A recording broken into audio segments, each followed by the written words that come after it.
Y vamos a poner mucha atención a estos videos para después analizarlos. Lo agrandamos.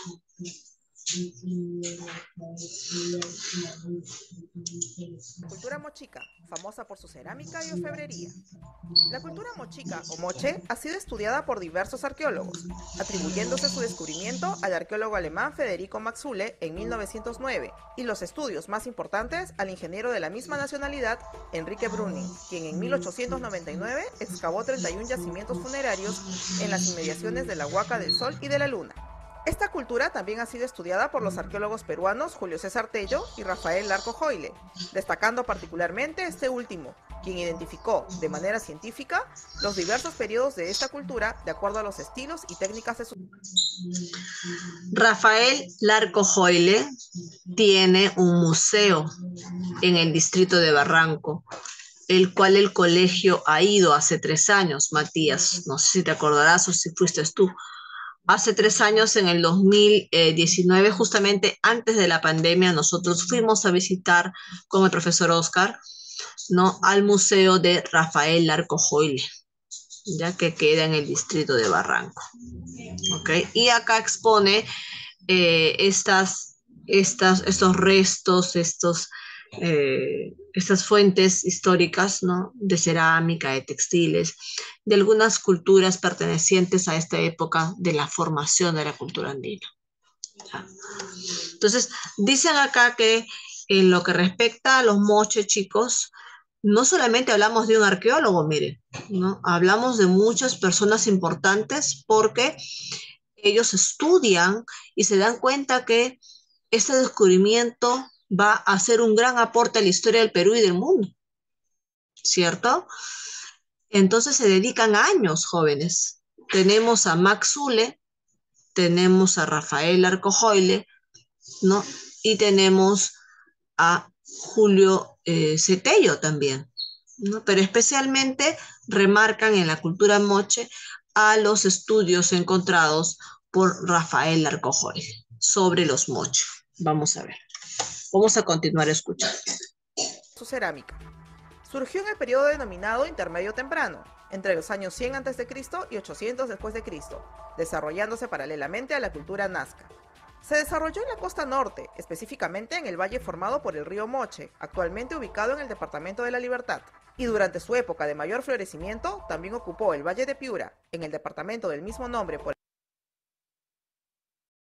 ¿No? ¿Por qué le llaman moche? Ellos nos dejaron una cartita diciendo que se llamaba moche. No, le pusieron la cultura moche o mochica por el lugar, hijos, ¿ok? Miren, aquí está Piura, acá arriba ven a Piura, ¿ya? Acá está Piura y abajo está el Departamento de la Libertad. En el Departamento de la Libertad, aquí se desarrolla lo que es el río Moche, el Valle de Moche, y aquí fueron encontrados los restos. Zipán fue encontrado un poquito más arriba, miren, el señor de Zipán, porque se dice que los Moche no fue una sociedad que se desarrolló parecida a los Echín. Cuando hablamos de los Echín, hablamos de jefes en diferentes lugares, ¿no? No era un solo jefe. ¿Se acuerdan? Cuando hablamos de Sechín, no hablamos de un solo jefe, sino de varios jefes en diferentes pequeños grupos o estados, no sé cómo los llamarían ellos, ¿no? Ya. En Moche pasa lo mismo. En Moche se descubre que no hablamos de una sola autoridad, ¿no? Los Moche también tuvieron varios centros y cada centro tenía un jefe. Zipán fue uno de los jefes, uno de las tumbas que se encontró en 1990, jóvenes. En 1990, el arqueólogo peruano Walter Alba descubre la tumba completita y casi intacta de uno de estos jefes, al cual le llamó señor de Zipán porque lo encontró en esta zona de Zipán. Años después se ha descubierto a una señora que sería una sacerdotisa, una tumba de una señora con todos sus atuendos, o sea, era una persona importante, ¿no? Se dice que era una sacerdotisa, ¿ya? Sigamos entonces hablando de los moches. Tenemos una ubicación clara en el departamento de La Libertad, en el Valle de Moche. Esto es al norte del Perú, chicos, la costa norte de nuestro Perú.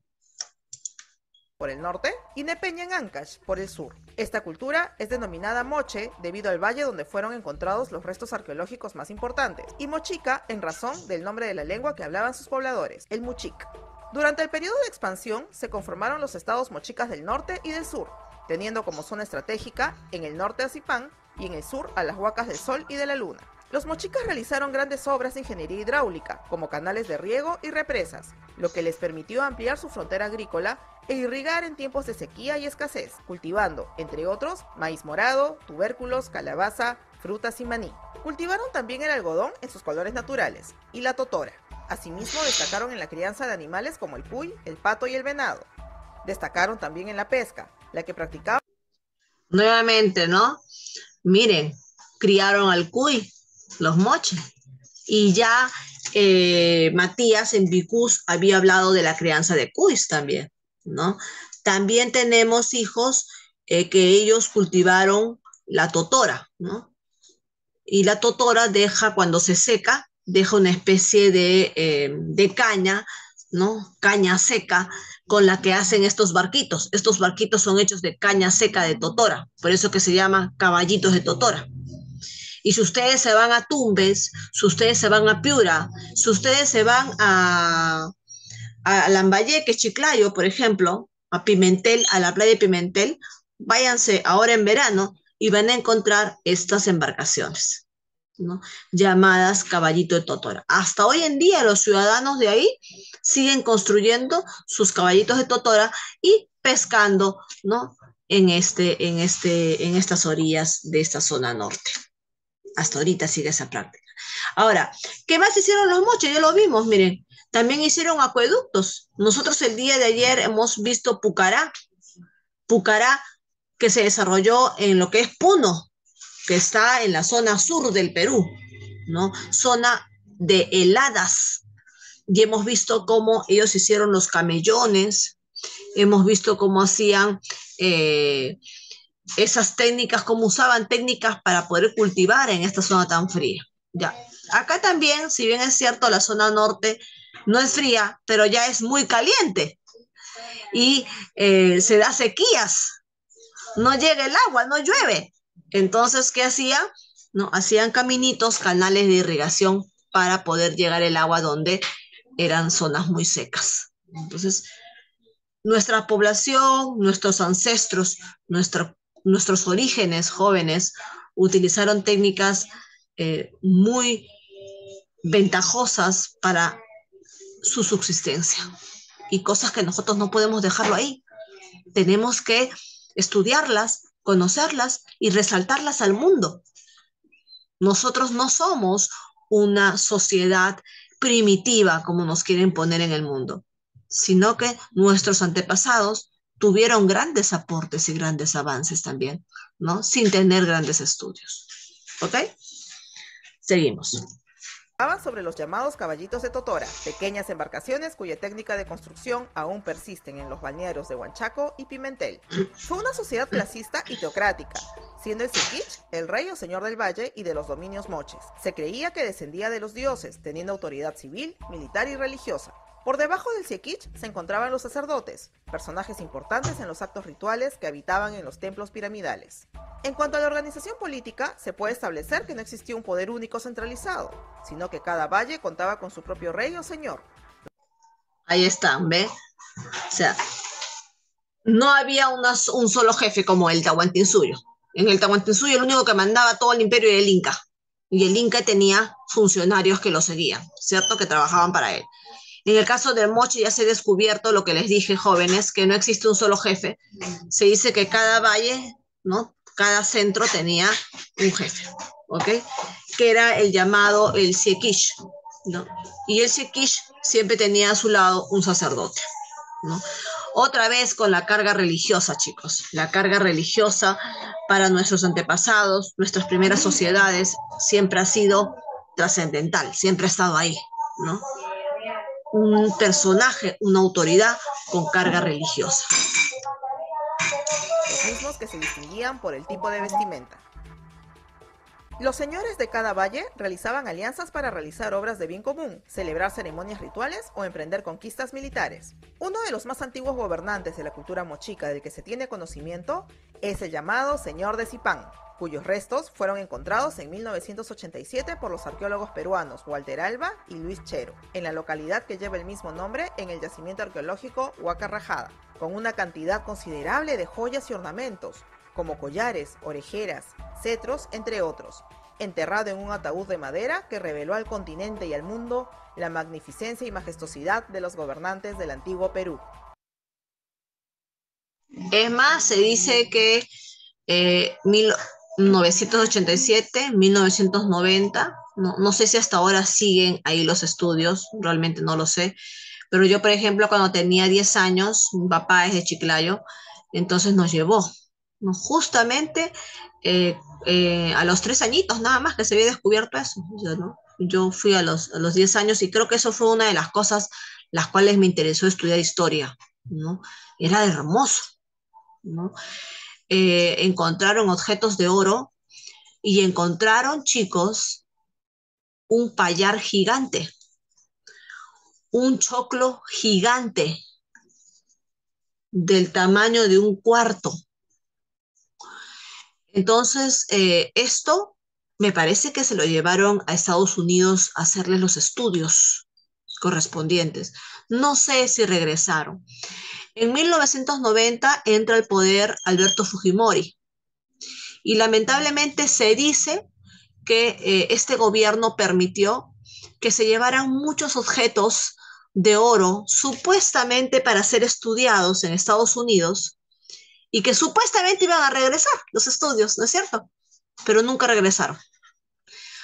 Hay algunos peruanos que han viajado a Estados Unidos y en los museos de Estados Unidos han encontrado estas piezas. Lo han denunciado, pero nadie hace nada por recuperar estos objetos. Me parece que fueron recuperados una parte hace 10 años, en el año 2000, perdón, hace 20 años, ya. Creo que lo tramitó el gobierno de Toledo, ¿ya? Pero hay otra parte de los vestigios que fueron llevados que nunca han sido regresados al Perú. De repente nunca los volveremos a ver. Pero si ustedes visitan en algún momento Lambayeque, el Departamento de la Libertad, el norte del Perú, visiten el Museo de Zipán. Zipán tiene un museo, ¿no? Y pueden visitar ahí la zona arqueológica donde encontraron al señor de Zipán, ¿no? Te llevan a una ruta, un tour, donde tú ves, ¿no? La zona donde el señor de Zipán estaba, ¿no? Y ves el entierro, cómo fue enterrado con 2 guardias a los cuales les cortaron las piernas, porque el esqueleto no tiene de las rodillas para abajo. El esqueleto encontrado de los 2 guardias que están sentados alrededor no tienen de la rodilla para abajo. Entonces, ¿qué suponen los historiadores? Que era pues el sacrificio que hacían los guardias, ¿no? Tú has venido a este mundo a cuidar al jefe Zipán, pues cuando se muere el jefe Zipán te vas con él. Y les cortaban las piernas y los enterraban ahí. También han encontrado el esqueleto de un perro, que supuestamente era la mascota del señor de Zipán, ¿no?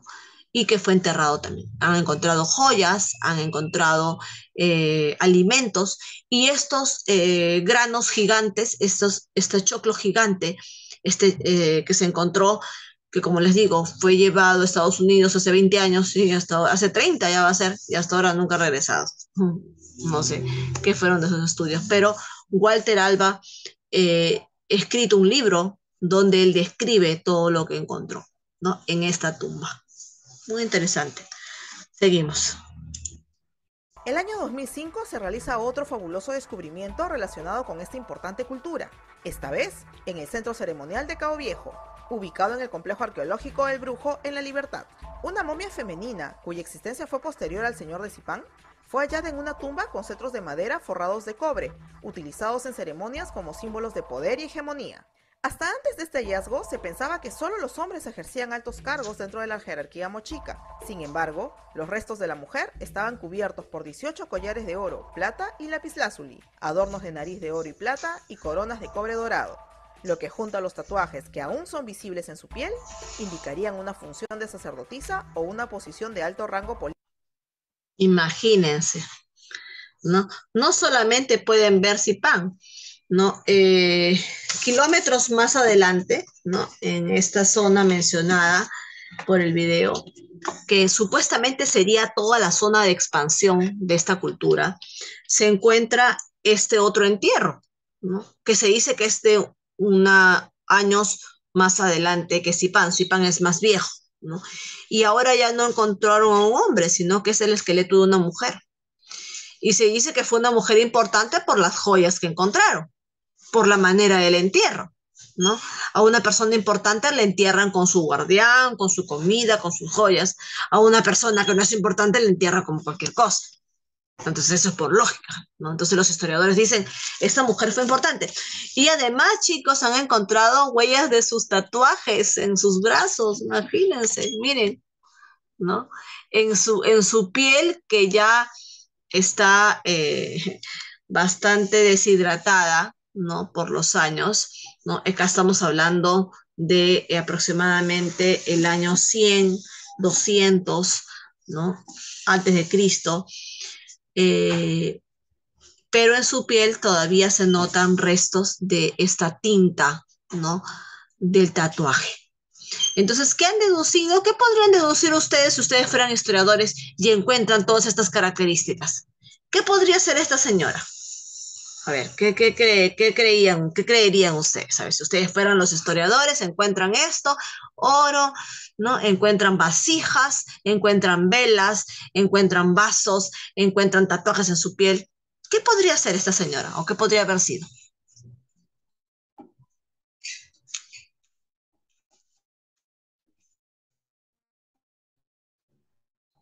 ¿Mm? ¿Una idea?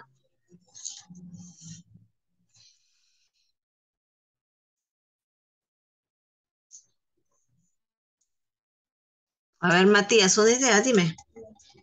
¿Qué podría ser? ¿Sería una jefa militar? ¿Sería una guerrera? ¿O podría ser una bruja? De repente una especie de bruja, ¿no? O sacerdotisa. ¿Ok? Se han comido la lengua Político o ustedes. religioso, por lo que fue bautizada como la Dama de Cao. Su centro administrativo y religioso se encontraba ubicado en el distrito de Moche, a unos 5 kilómetros al sur de Trujillo, las mismas que estaban compuestas por la Huaca del Sol y de la Luna, respectivamente. La Huaca del Sol es un monumento de adobe con más de 40 metros de altura y con 5 terrazas superpuestas, a 500 metros. Esas son las construcciones que se han encontrado y que hasta ahora las pueden visitar, ¿no? Todavía creo que siguen haciendo excavaciones acá, ¿no? La Huaca del Sol y de la Luna, ya son las construcciones, miran, de 40 metros de altura. 40 metros de altura. Imagínense esas construcciones, ¿no? Y muy seguro que serían centros ceremoniales o de repente construcciones políticas para la autoridad, ¿no? Vamos a ver qué nos dice el video. Metros se alza la Huaca de la Luna, también de adobe, con 21 metros de altura y 3 terrazas. Esta huaca destaca por sus bellas pinturas murales, representando aparentemente al dios Ayapaec. Estas pinturas murales también han sido encontradas en la Huaca Cao Viejo o el Brujo. Los mochicas fueron politeístas, siendo su dios principal Ayapaec, el creador de todo, quien era representado con un rostro antropomorfo, con colmillos de felinos y rodeado por olas marinas. Era conocido como el dios degollador y era hacia él a quien se dirigían los sacrificios humanos, ya sea de prisioneros de guerra o del mismo pueblo mochica. La diosa Xi, Luna en lengua moche, controlaba las estaciones e influía en la agricultura. Se le consideraba más importante que el sol porque podía verse tanto de noche como de día. Dentro de sus aportes culturales encontramos a la arquitectura, la cerámica, la navegación, metalurgia, orfebrería y una protoescritura payariforme. Dentro de la arquitectura resaltan los murales realizados en alto y bajo relieve, como los encontrados en las Huacas del Sol y de la Luna. La más conocida manifestación artística dejada por esta importante civilización fue su cerámica, considerada la más destacada del Perú antiguo. Se caracterizó por ser bícroma, resaltando el rojo y el crema. Una de las, como ya lo dijo el video, jóvenes, ustedes saben de que nosotros hemos agarrado la periodización, periodificación basada en la aparición de la cerámica, ¿cierto? Por lo tanto, esta sociedad presenta cerámica y presenta una cerámica mucho más evolucionada, ¿no? Miren las figuras tan hermosas, figuras cerámicas con figuras de seres humanos. Es la primera que presenta figuras de seres humanos con tanto detalle, porque ustedes dirán, Miss, pero Vicus también tenía cerámica con seres humanos, con personas. Sí, pero ¿cuál es la diferencia con los mochica o los moche? Que lo hicieron a detalle, ¿no? Es más, interpretaron relaciones sexuales en su cerámica entre un hombre y una mujer. Y ya actualmente ustedes sabrán que el alcalde de Moche, ¿no? Ha mandado construir una estatua grande de una cerámica sexual moche y lo ha puesto en la entrada de una playa, ¿no? Hace un año o meses, hace un año creo que tiene, ¿no?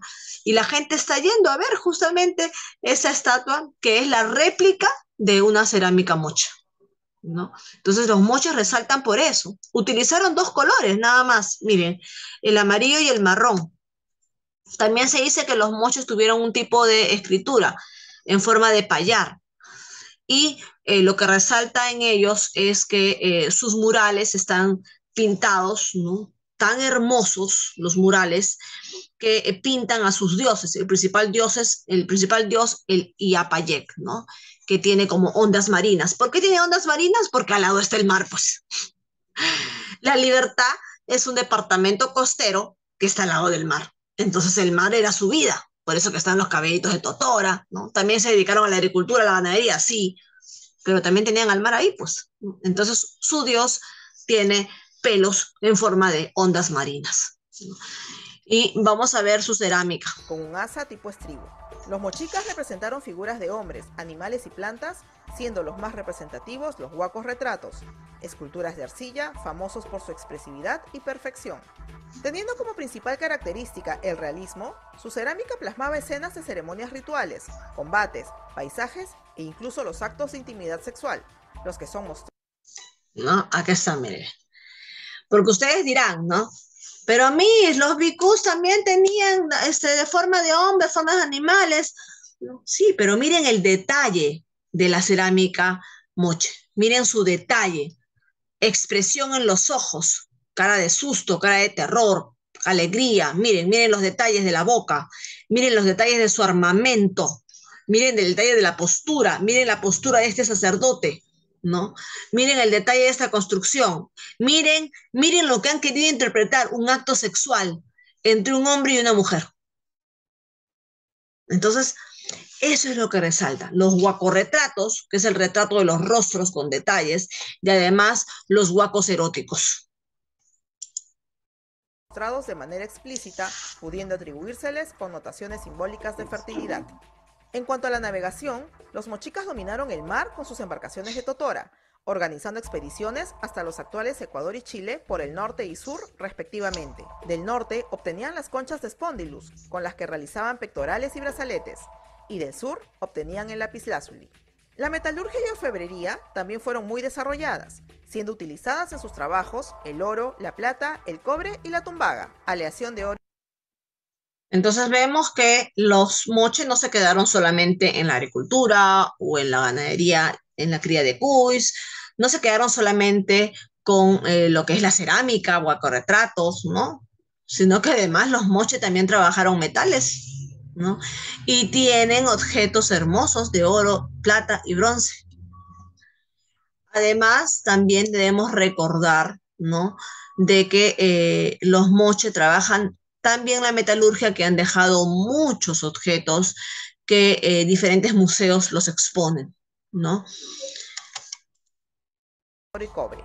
Conocieron una variedad de técnicas como el laminado, martillado, entre otros. Fabricaron herramientas, armas, atuendos, ornamentos e incluso accesorios móviles de 2 centímetros de tamaño. La escritura mochica estuvo basada en líneas, puntos y diversas figuras geométricas, con diferentes significados en los payares pintados en los vasos cerámicos, lo que configuró un complejo sistema de protoescritura payariforme. Ajá, esta es la escritura que les mencionaba, ¿no? Recordemos también, jóvenes, que siendo una sociedad costera y teniendo la oportunidad de crear sus propias embarcaciones con la totora, se dice que llegaron ellos hasta Ecuador, ¿no? ¿Y cómo saben eso los historiadores? ¿Dejaron una carta ahí, los moches? No, por los objetos encontrados de piedras preciosas marinas, como el espóndulo. Ellos en su orfebrería, cuando hacen sus aretes, sus pecheras, le metían una piedra preciosa. Y ahí los historiadores han encontrado que esa piedra no pertenece a la zona costa de Perú, sino a la zona de Ecuador. Y no solamente han llegado hasta Ecuador, se dice que también han llegado hasta el sur, a Chile, al mar de Chile. ¿Por qué? Porque han encontrado otra piedra preciosa, ¿no? El lapislao, ¿no? Que es otra piedra preciosa azul que se encuentra en la zona sur. Ahora vamos a ver a los Nazca. ¿Ok? Vamos a dejar de compartir aquí. Vamos a salir de acá.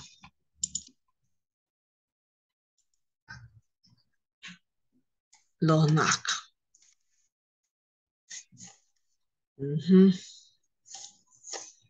Vamos a compartir. ¿Ok? Vamos a compartir ahora los Nazca.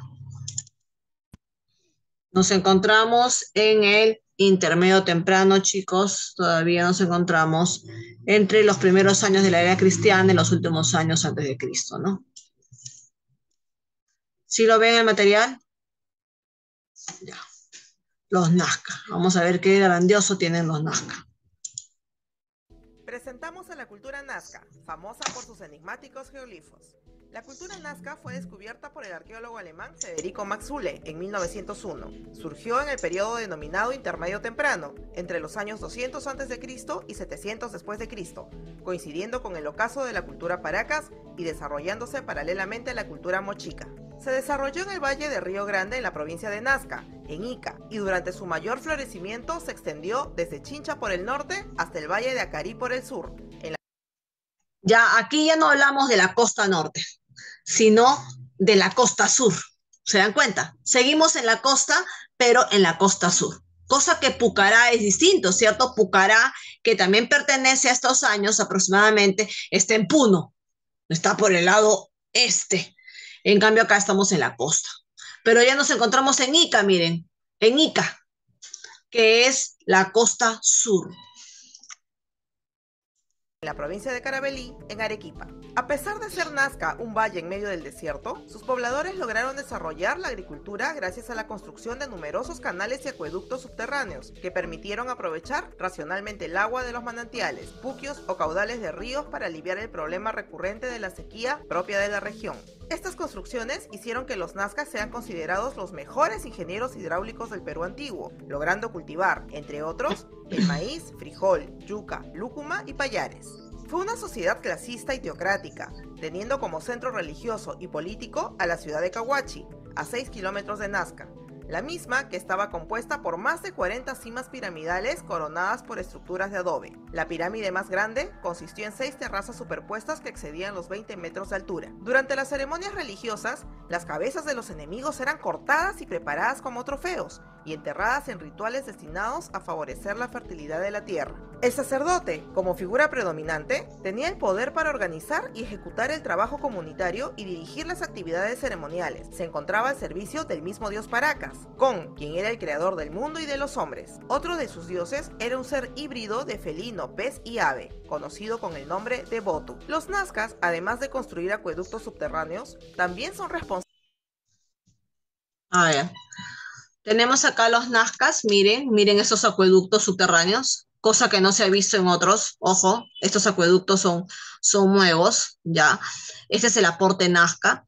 También ¿no? Tuvieron un muy buen trabajo en la tierra, ¿no? A pesar de que la costa tiene valles y también tiene zonas desérticas, ellos pudieron trabajar, ¿no? Muy bien la agricultura. Las cabezas trofeos, chicos.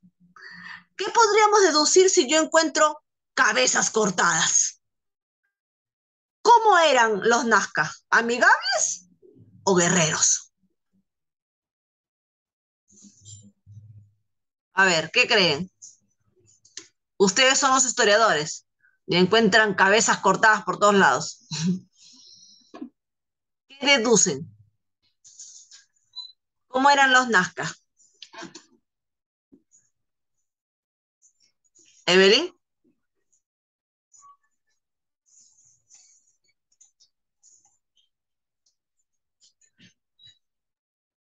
Como tipo de venganza hacia la persona. Claro, eran guerreros, hija. Eran guerreros, entonces al enemigo lo mataban y lo llevaban su cabeza como parte de la victoria. Entonces, la primera deducción es que los Nazca fue una sociedad guerrera, ¿ok? Construir acueductos subterráneos, también son responsables de la construcción de las famosas líneas de Nazca, enigmáticas figuras geométricas dibujadas sobre las pampas de Nazca. Estas enormes figuras solo pueden ser apreciadas en toda su magnitud desde el aire o desde las colinas cercanas, ya que se extienden por un perímetro de 50 kilómetros de largo por 15 kilómetros de ancho, cruzando diferentes ciudades en la región. Los dibujos de mayor tamaño son un pájaro con casi 300 metros, un lagarto de 180 metros, un mono, un cóndor y un pelícano, todos con 135 metros, y una araña de 42 metros. Las líneas de Nazca fueron encontradas por el arqueólogo peruano Toribio Mejía Xespe en 1927 y han sido estudiadas desde 1941 por la arqueóloga alemana Maria Reich, quien dedicó gran parte de su vida a su estudio y conservación. María Reich murió acá en el Perú, muy anciana, después de dar, no sé, creo que 50 años de su vida a estudiar las líneas de Nazca, que hasta ahora no se sabe exactamente cómo las pudieron hacer, cómo unos hombres de tamaño común y corriente como nosotros, ¿ya? En el año 100 después de Cristo aproximadamente, hicieron para construir dibujos de 300 metros, Evelyn. ¿Tú podrías hacer un dibujo de 10 metros? O sea, ¿cómo harías un dibujo?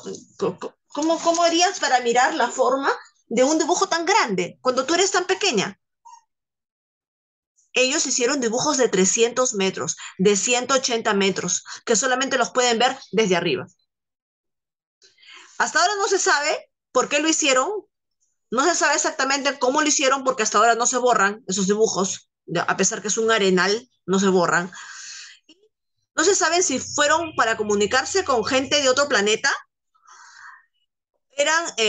si fueron dibujos que sirvieron como caminos para los aviones de otro planeta, o simplemente son dibujos que ellos quisieron hacer, no se sabe.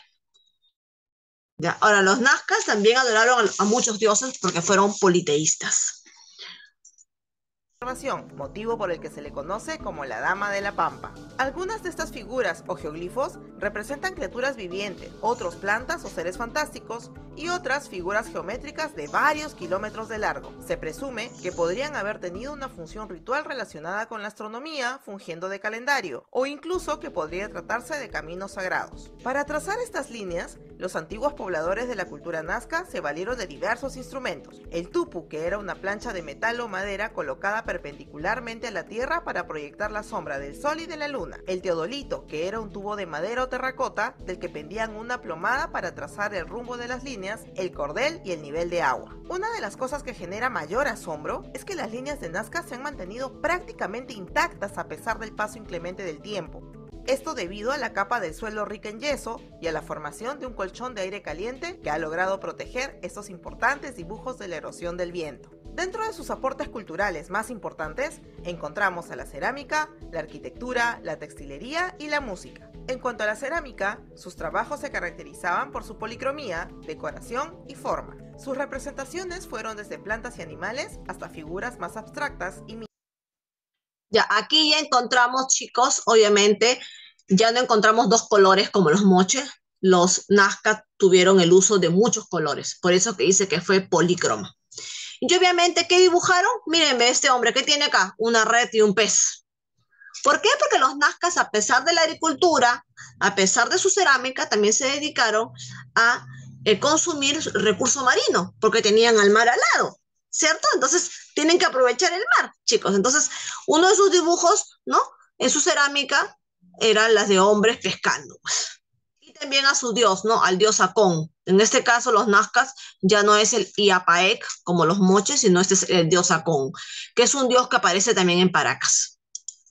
Míticas. La forma era calabazada o lenticular, con dos picos divergentes unidos mediante un Los dos picos Los también, nazcas ¿no? son también conocidos por sus hermosos tejidos bordados. La lana era de llamas y alpacas, probablemente de la región de Ayacucho, a la que se le podía adicionar plumas y agujas de cactus. Su arquitectura fue también muy desarrollada, puesto que además de sus templos y plataformas como la de la ciudad de Cahuachi, edificaron el observatorio solar de Estaquería y casas para viviendas y edificios públicos con calles y plazas que denotan verdaderos centros urbanos, como Tambo Viejo y La Tinguiña. También podemos mencionar su inclinación por la construcción de instrumentos musicales como las santaras. No, como ven acá, tenemos grandes construcciones, ¿no? Tenemos un observatorio hecho de estacas, imaginen un observatorio lunar hecho de estacas. ¿Cómo pudieron hacer eso? Aparte de sus grandes construcciones. Y para terminar, los Nazca, al igual que los Caral, se dedicaron a la música, ¿no? Han sido pocas las sociedades andinas donde se han encontrado restos de instrumentos musicales. Caral es uno de ellos, donde se encontró 300 restos musicales, y el otro es Nazca, donde se han encontrado instrumentos musicales también importantes. ¿Ok? Ya les enviaré la tarea en el Classroom. Hijos, ya eso es todo por hoy. ¿Ya? Nos vemos. Cuídense. Bye, bye.